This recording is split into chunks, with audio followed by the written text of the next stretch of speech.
Hey there guys, Joey at Cannon's RV. So we're working on Fleetwood Discovery 2007 today. These batteries have not been changed in a very long time. One of them was. I can't find a date code anywhere on any of them. They're Trojan T105s. This one's a Deca battery. Actually, that's not a Deca battery, it's Les Schwab, but Deca does make Les Schwab's batteries. So technically it still is a Deca battery. But these Trojans T105s, everything is swollen. They're pretty old. Let me try harder to find a date on them.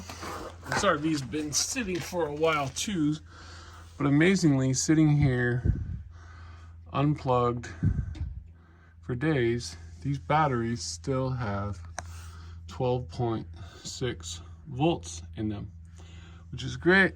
We're still trying to find that. Yeah, I'm just gonna give up on looking. It's probably on the other side or something, but you know, you should be, these are not maintenance free batteries, okay, you guys. These caps here, they need to be filled up with distilled water when they're low. I recommend having an RV technician doing it. What we see a lot of times is these will be boiled out, no water in them, overcharged, swollen, like this battery here is very swollen. I don't know if you guys can see in the photo. But battery maintenance on an RV is extremely important. So you always want to make sure that you're maintaining your RV's batteries. You want to add distilled water when necessary, when it's low. It can create all kinds of problems in the RV if you don't. So these batteries are going to get replaced, and everything in this RV is going to work better when we do.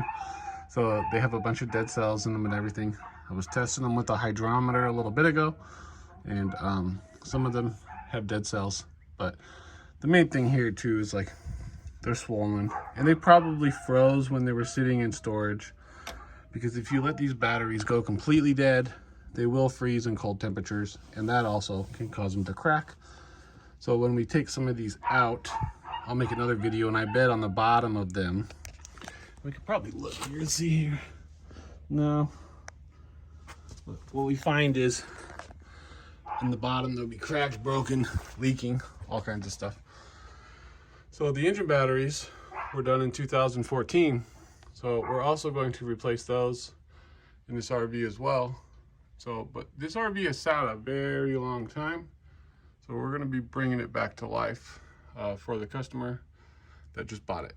Until next time, safe travels, and we'll see you in the next video. Be sure to subscribe, and I appreciate all the comments and likes. It helps us grow the channel.